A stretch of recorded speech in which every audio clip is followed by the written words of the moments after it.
Nobody is this good of a liar.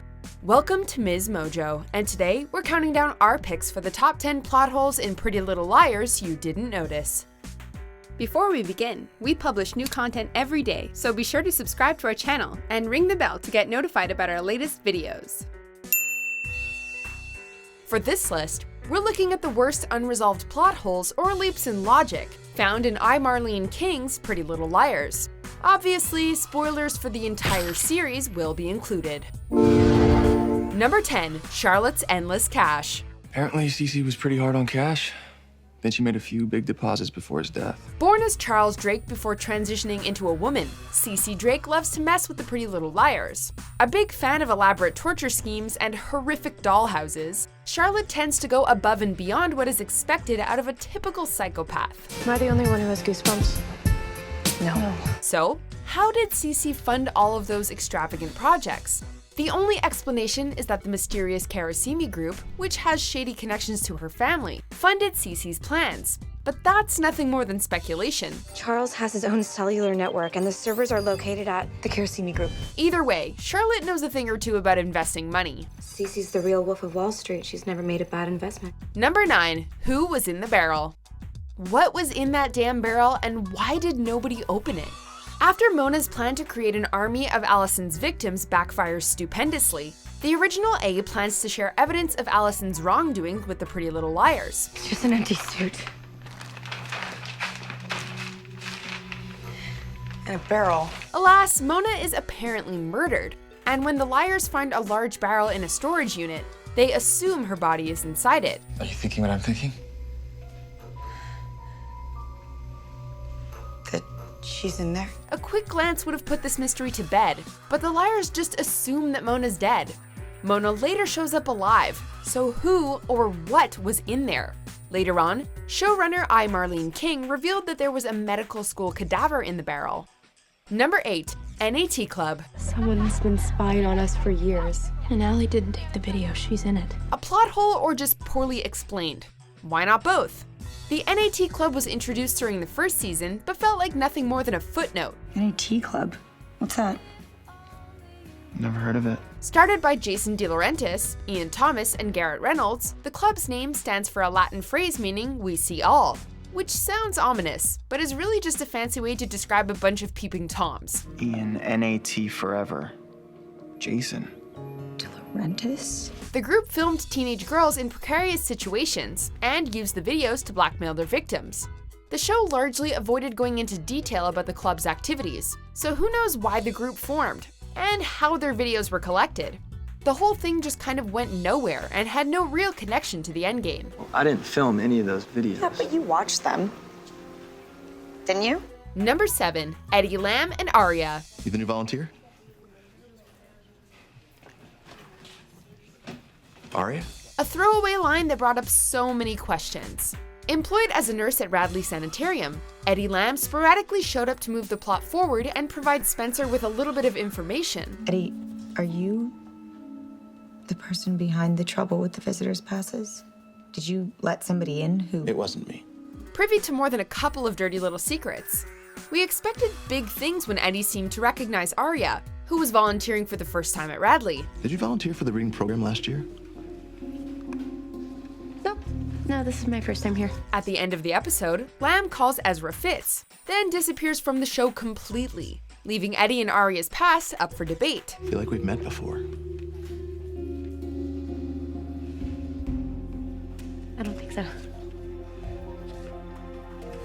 Number 6. CeCe films her mother's burial and sends the video to Alison. Mom. Mom. Mom. Mommy. Mom. Admittedly, this plot point can be easily explained by accepting that Charlotte is a psychopath and behaves accordingly. No. Still, CeCe's adoptive mother, Jessica DiLaurentis, was the only person who ever truly loved Charlotte, and the feelings seemed to be mutual. Mom was the only person who ever really loved me. After CeCe discovered Jessica's dead body, the girl proceeded to bury her mother and send the brutal video of the act to her adoptive sister Alison.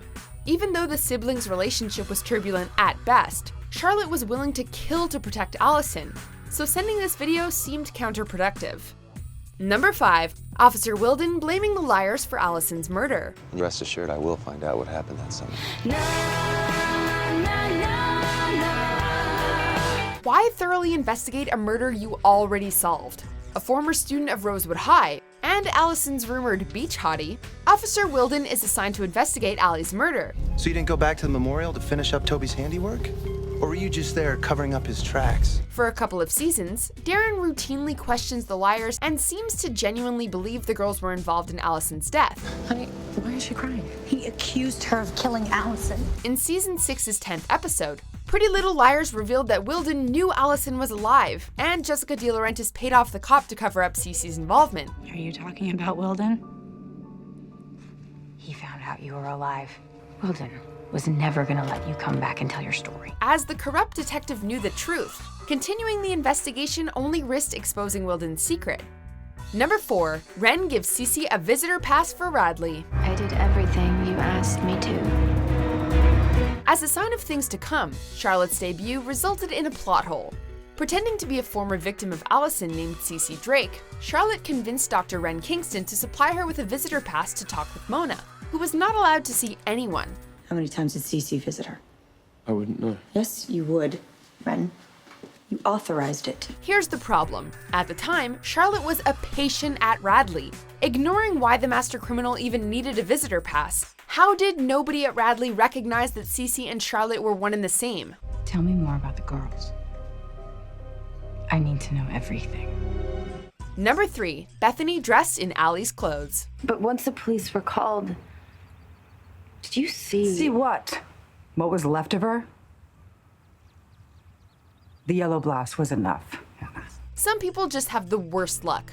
A patient at Radley Sanitarium with a dark backstory, Bethany Young escaped the institute by stealing Charlotte's clothes and signing out under her name. When Melissa saw Bethany, she was wearing Alison's clothes. Another set of Alison's clothes. There had to be a duplicate set. Allie wasn't walking around naked. In a strange twist of fate, Bethany's borrowed outfit perfectly matched the clothes worn by Alison, right down to a bracelet with Alison's name on it. Are you saying it was always someone's idea that Bethany take Allie's place? Tell me another way that Bethany ends up in that yellow top. Unfortunately, Mona mistook Bethany for Alison and hit the girl with a shovel, before Melissa Hastings made the exact same mistake and buried Bethany alive. Apparently, Mona and Melissa hated Alison enough to commit murder, but failed to realize that they killed the wrong person. Bethany had blonde hair and she was dressed just like Alison. I killed an innocent person. Number 2. Marion Cavanaugh's death. You're home already? Mom. It's 4 o'clock. Are you okay? Remember when character deaths were simple? Because Pretty Little Liars definitely does not. Due to a flashback in season 4 involving a teenage Toby and Alison, we assumed Marion committed suicide during her son's high school years. I'm just a little tired. No, you're not just a little tired, Mom. I think something's going on with you. Obviously, such a straightforward explanation was too boring for Pretty Little Liars, so it was later revealed that a 10-year-old Bethany killed Marion and framed a young Charlotte. Taking into account that CeCe is 17 years older than Alison, there's no way Marion could have been alive when Toby was a teenager. Bethany, what did you do? What did I do? You pushed her. Freak. Number 1. Charlotte DiLaurentis. Don't be so dramatic, Allie. CeCe? They're not dead. Yet.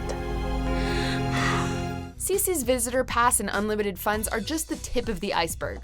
In this case, every new revelation only further cemented Charlotte as the queen of plot holes.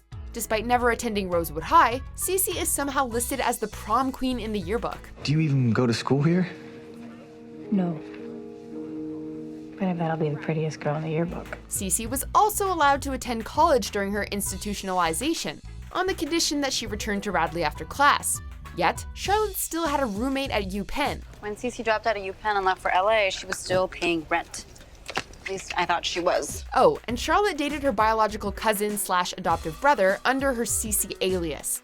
Apparently they never consummated the relationship, but still, that's just gross. I know what you're gonna say. It's screwed up that I dated my brother. Did you guys? Okay, that's just sick, Allie. Like I said, it's my brother. Do you agree with our picks? Check out these other great clips from MsMojo and subscribe for new videos every day.